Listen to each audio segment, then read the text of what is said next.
ಎಲ್ಲರಿಗೂ ನಮಸ್ಕಾರಗಳು. ಕಿರಣ ಸರಸ್ವತಿ ಯೂಟ್ಯೂಬ್ ಚಾನೆಲ್ನ ಇವತ್ತಿನ ವಿಡಿಯೋದಲ್ಲಿ ಶ್ರೀಕೃಷ್ಣನನ್ನೇ ಬೆರಗುಗೊಳಿಸಿದ ಬರ್ಬರೀಕನ ಕಥೆಯನ್ನು ನೋಡೋಣ. ಬರ್ಬರೀಕ ಭೀಮಸೇನನ ಮೊಮ್ಮಗ. ಭೀಮಸೇನನ ಪುತ್ರ ಘಟೋತ್ಕಚನಿಗೆ ಅಹಿಲವತಿ ಎಂಬ ಪತ್ನಿಯಲ್ಲಿ ಹುಟ್ಟಿದ ಮಗ. ಇವನು ಅಪ್ರತಿಮ ಬಿಲ್ಲುಗಾರ.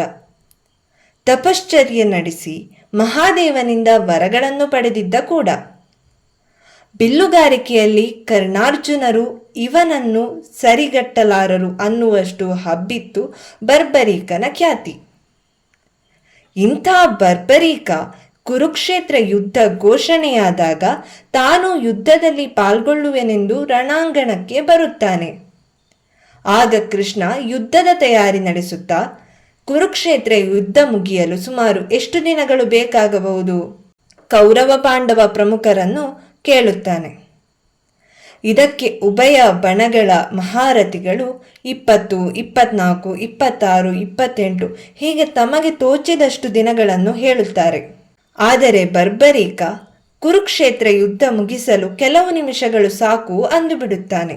ಆಗ ಕೃಷ್ಣ, ನಿನಗೆ ಕುರುಕ್ಷೇತ್ರ ಯುದ್ಧದಲ್ಲಿ ಕೌರವರು ಹಾಗೂ ಪಾಂಡವರ ಬಳಿ ಎಷ್ಟು ಅಕ್ಷೋಹಿಣಿ ಸೈನ್ಯಗಳಿವೆ ಎಂದು ತಿಳಿದಿದೆಯೇ? ಅಷ್ಟೊಂದು ಸೈನ್ಯವನ್ನು ಕೆಲವು ನಿಮಿಷಗಳಲ್ಲಿ ಹೇಗೆ ಧ್ವಂಸ ಮಾಡಲು ಸಾಧ್ಯ ಎಂದು ಪ್ರಶ್ನಿಸುತ್ತಾನೆ. ಇದಕ್ಕೆ ಉತ್ತರವಾಗಿ ಕೃಷ್ಣ ಪರಮಾತ್ಮ, ನನಗೆ ಪರಶಿವನ ಅನುಗ್ರಹದಿಂದ ಅದ್ಭುತವಾದ 3 ಬಾಣಗಳು ದೊರಕಿವೆ. ಈ 3 ಬಾಣಗಳನ್ನು ಎಷ್ಟು ಬಾರಿಯಾದರೂ ಉಪಯೋಗಿಸಬಹುದು. ಒಮ್ಮೆ ಬಿಟ್ಟ ಬಾಣ ತನ್ನ ಗುರಿಯನ್ನು ತಲುಪಿ ಕೆಲಸವನ್ನು ಮುಗಿಸಿ ಪುನಃ ಅಗ್ನಿದೇವತೆಯಿಂದ ಕೊಡಲ್ಪಟ್ಟಿರುವ ನನ್ನ ಬತ್ತಳಿಕೆಗೆ ಬಂದು ಸೇರುತ್ತದೆ. ಈ ಬಾಣಗಳ ವಿಶೇಷತೆ ಹೇಳುತ್ತೇನೆ ಕೇಳಿ. ಮೊದಲನೆಯ ಬಾಣವು ನನ್ನ ಸಂಕಲ್ಪಕ್ಕೆ ಅನುಗುಣವಾಗಿ ಯಾರ ಮೇಲೆ ಪ್ರಯೋಗವಾಗಬೇಕೆಂದು ಗುರುತಿಸುತ್ತದೆ.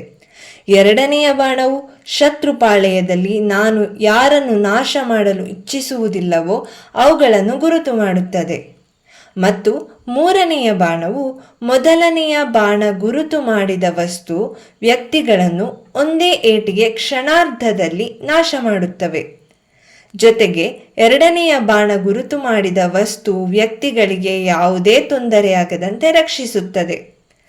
ಈ ಎಲ್ಲ ಕ್ರಿಯೆಗಳು ಕೇವಲ ಹಲವು ನಿಮಿಷಗಳಲ್ಲಿ ನಡೆದು ಹೋಗುವುದು. ಆದ್ದರಿಂದ ನನ್ನ ಉತ್ತರ ಸರಿಯಾಗಿದೆ ಎಂದು ದೃಢವಾಗಿ ನಂಬಿದ್ದೇನೆ ಎನ್ನುತ್ತಾನೆ ಬರ್ಬರೀಕ. ಬರ್ಬರೀಕ ಉತ್ತರ ಕೇಳಿ ಶ್ರೀಕೃಷ್ಣ ಅವನನ್ನು ಪರೀಕ್ಷಿಸುವ ಮನಸ್ಸಾಗುತ್ತದೆ. ಹಾಗಾದರೆ ಈ ಆಲದ ಮರದಲ್ಲಿರುವ ಎಲ್ಲ ಎಲೆಗಳನ್ನು ನಿನ್ನ ಮೊದಲನೆಯ ಬಾಣದಿಂದ ಗುರುತಿಸಿ ನಂತರದ ಬಾಣದಿಂದ ಅವುಗಳನ್ನು ಒಟ್ಟುಗೂಡಿಸಿ ನಾಶ ಮಾಡು ನೋಡೋಣ ಎಂದು ಸವಾಲು ಹಾಕುತ್ತಾನೆ.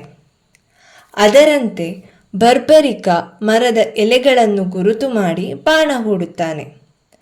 ಅದರ ನಡುವೆ ಶ್ರೀಕೃಷ್ಣ ಗುರುತಾದ ಒಂದು ಎಲೆಯನ್ನು ತನ್ನ ಪಾದದಡಿ ಮುಚ್ಚಿಟ್ಟುಕೊಂಡಿರುತ್ತಾನೆ.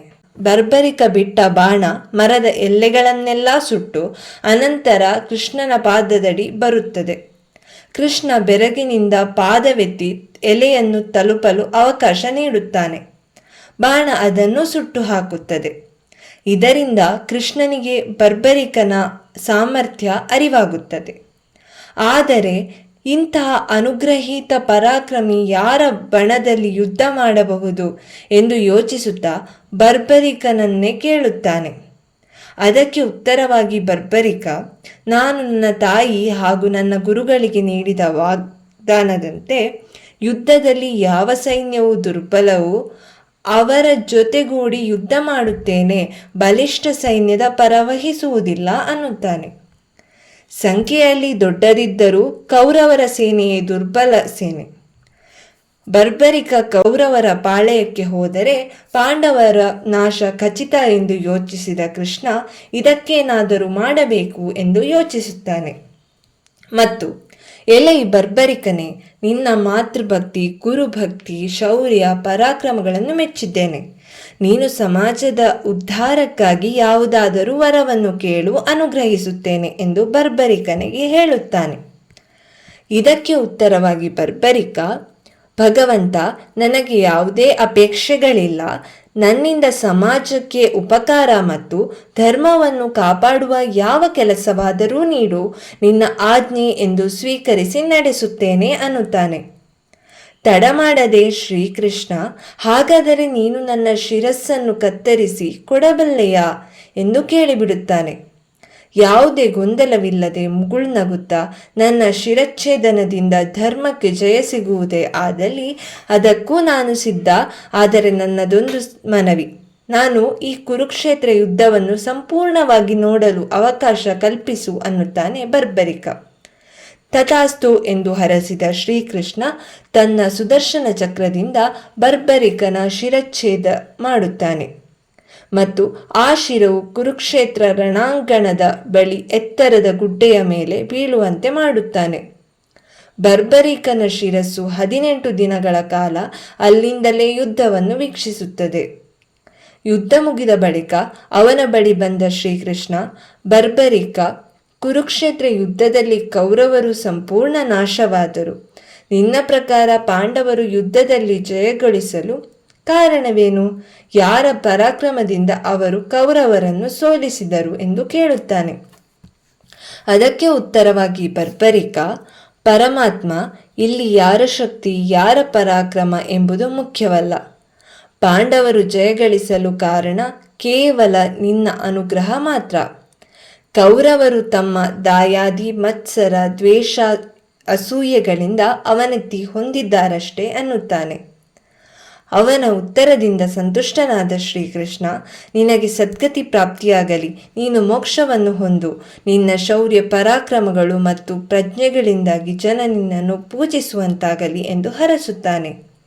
ಅದರಂತೆ ಬರ್ಬರೀಕನ ಶಿರಸ್ಸು ಲಯಗೊಂಡು ಅವನಿಗೆ ಮೋಕ್ಷ ಪ್ರಾಪ್ತಿಯಾಗುತ್ತದೆ. ಉತ್ತರ ಭಾರತದಲ್ಲಿ ಘಟೋತ್ಕಚನಂತೆ ಬರ್ಬರೀಕನು ಪೂಜೆಗೊಳ್ಳುತ್ತಾನೆ. ಇವನನ್ನು ಬರ್ಬರಿ ಎಂದು ಕರೆಯಲಾಗುತ್ತದೆ. ಹಿಮಾಚಲ ಪ್ರದೇಶದಲ್ಲಿ ಬರ್ಬರೀಕನನ್ನು ಕಮ್ರುನಾಗ್ ಮತ್ತು ರತನ್ ಯಕ್ಷ ಎಂದು ಪೂಜಿಸಲಾಗುತ್ತದೆ. ರಾಜಸ್ಥಾನದಲ್ಲಿ ಇವನನ್ನು ಖಟುಶ್ಯಾಮ್ಜಿ ಎಂದು ಕರೆದು ಪೂಜಿಸುತ್ತಾರೆ. ಗುಜರಾತ್ನಲ್ಲಿ ಬಲಿಯ ದೇವ್ ಎಂದು ಬಾರ್ಬರಿಕ ಗುರುತಿಸಿಕೊಂಡರೆ, ನೇಪಾಳಿಗರು ಇವನನ್ನು ರಾಜ ಯಲಂಬರ ಮತ್ತು ಆಕಾಶ ಭೈರವ ಎಂಬ ಹೆಸರುಗಳಿಂದ ಪೂಜಿಸುತ್ತಾರೆ. ಈ ಮಾಹಿತಿ ನಿಮಗೆ ಇಷ್ಟವಾಗಿದ್ದರೆ ವಿಡಿಯೋವನ್ನು ಲೈಕ್ ಮಾಡಿ, ಕಮೆಂಟ್ ಮಾಡಿ ಮತ್ತು ವಿಡಿಯೋವನ್ನು ನಿಮ್ಮ ಬಂಧು ಮಿತ್ರರೊಂದಿಗೆ ಶೇರ್ ಮಾಡಿ. ನೀವಿನ್ನೂ ನಮ್ಮ ಚಾನಲನ್ನು ಸಬ್ಸ್ಕ್ರೈಬ್ ಮಾಡಿಲ್ಲ ಎಂದಾದರೆ ಸಬ್ಸ್ಕ್ರೈಬ್ ಮಾಡಿ ಬೆಂಬಲ ನೀಡಿ. ಇನ್ನೊಂದು ವಿಡಿಯೋದಲ್ಲಿ ಮತ್ತೆ ಸಿಗೋಣ. ಧನ್ಯವಾದಗಳು.